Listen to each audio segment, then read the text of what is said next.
Thank you, Jerry. That is some tape. Moves right along. There's a section in that tape of Jon Stewart, which I remember so well because it was my first season in charge, which was about 6 years ago.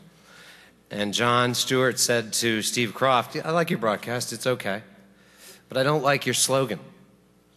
And Steve said, "We don't have a slogan." And Jon said, "Yeah, you have a slogan." He said, "Well, what is it?"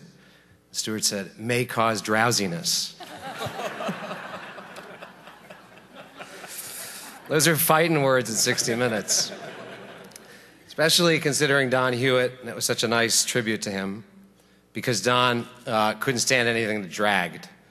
He couldn't stand to be bored for a moment. Last time I saw Don Hewitt was at Walter Cronkite's funeral. And it was this past summer, and it was just 3 weeks before Don died. And he was struggling, and we were worried about him, physically having a tough time, but he was still sharp as a tack. And when it was all over, he looked at me and he said, "Could have been half as long."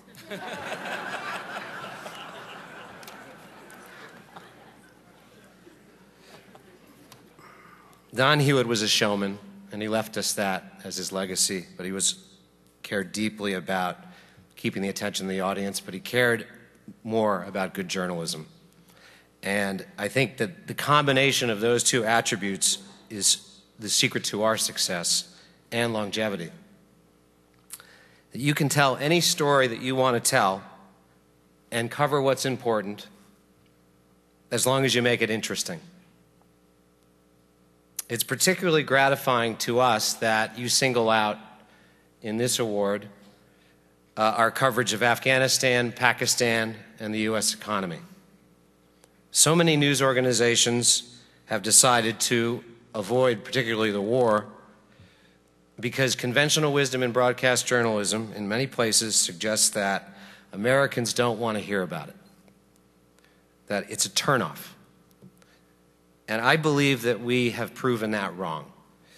We continue to attract more viewers than any news program in America, by far, and we have dedicated ourselves to covering the important stories of our time, no matter what.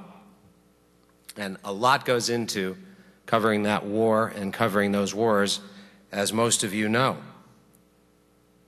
especially in terms of the people who risk themselves in those situations, and several of them are here today. I also think that we've heard a lot about the economy and how difficult it has been to cover some of those stories. Among them, Steve Kroft decided he wanted to do a story about credit default swaps and try to explain that to the American public on television. We worked all weekend, long and hard, to finally get the damn thing done in time for Sunday night. And when it was over and we were proud of it and we got a lot of comments about it, Steve suggested, "I'd like to do another part for 2 weeks from now." By the time that next Sunday rolled around 2 weeks later, he said to me, "Why the hell didn't you talk me out of this?"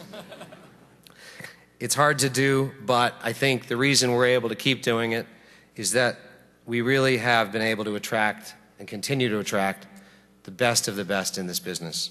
And several of them are here tonight, beginning with our executive editor, Bill Owens, who was earlier misidentified as Paul Anker, which is too bad for Paul because Paul's a better looking guy by far.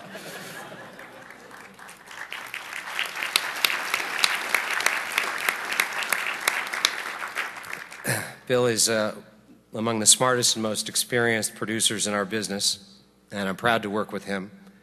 Lara Logan is here tonight. Lara has covered a lion's share of our war stories through Iraq and Afghanistan, and I don't think I have ever known a war correspondent as knowledgeable about the stories she is covering as Lara has been. And she deserves an enormous amount of credit.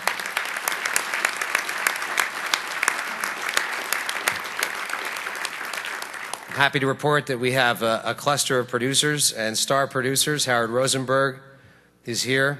Henry Schuster's here. Max McClellan is here. I think I saw Rich Bonin here, or did he skip out? Very good. Kevin Tedesco, Rebecca Peterson. Did I mention Max? Okay. On behalf of them and all of the fine people at 60 Minutes, thank you very much for this honor.